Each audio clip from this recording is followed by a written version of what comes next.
Well, the presidential polls, as we're hearing there, had plunged Romania into political turmoil after that first round of voting was cancelled due to suspected Russian interference, and the main candidate banned from running in the rerun of that race.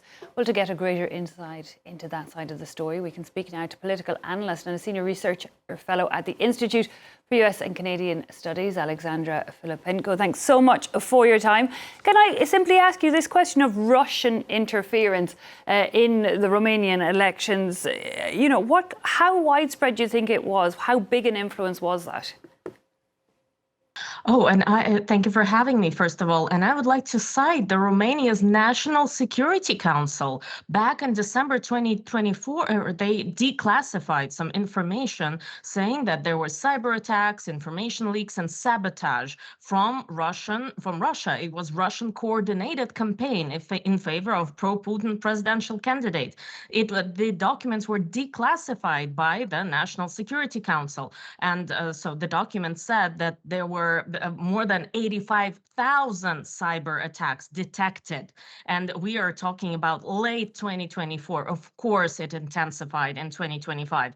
And millions of euro are being transferred to Romania or any forces that are ready to somehow, if not control, then put on the chaos in the elections. That's what Kremlin wanted to see. That's what Kremlin is working on. And that's what they've been working on for some time now. In Moldova also, we've seen the same situation in Moldova. And also there, everyone saw that Moldova was the target of aggressive Russian cyber actions. And not only cyber actions, I must say. So this, even only citing the national security councils of different countries, we see that this is a coordinated campaign by Russia in order to put on the chaos and induce chaos in European nations.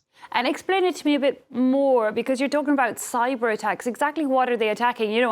As an average voter, we're aware of Russian influence maybe on social media, but how exactly are they creating this chaos or confusing the public? And of course, first of all, the social media, the cyber campaign is quite vast and using different methods. And the Security Council has suggested that Russia has significant resources at its disposal. And their statement back in December 2024 said that Russia directed their actions through computer systems in more than 33 countries and used advanced anonymization techniques and not to be traced back to Russia. So those declassified documents detailed how the campaign benefited, the pro-Putin campaign benefited from social media campaign by Russia that was linked to different foreign actors. They always quoted different media. So they used social media, they used different sites, they created some fake media outlets that they quoted. They worked on TikTok, they worked on different social media platforms,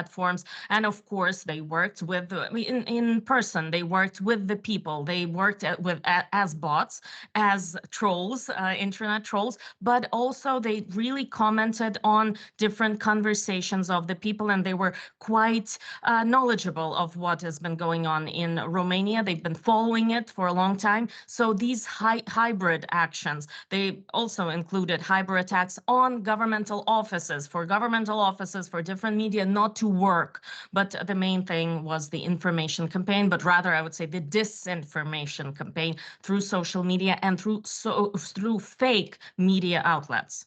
So how can the average public protect themselves against that? Like, are there things they can look out for to judge whether or not it's a fake or a real media organization? It is extremely difficult because if we look at Germany, for example, the Kremlin has been spending up to 2 billion euro annually on large-scale disinformation operations in Germany.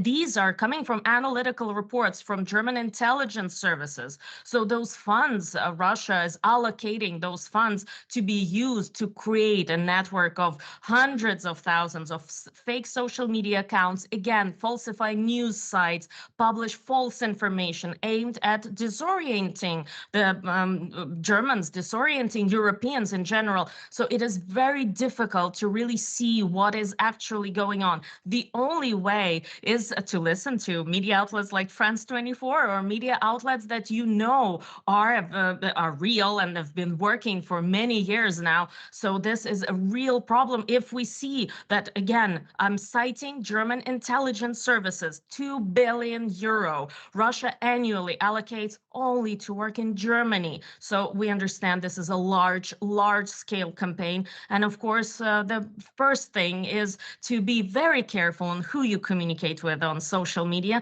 and be very careful where you get your news from, and really look for the news from the reliable sources. And given all of that, the amount of mistrust people are going to have in where they get their information now, they really have to analyze any new website, if you like, or move away from traditional media.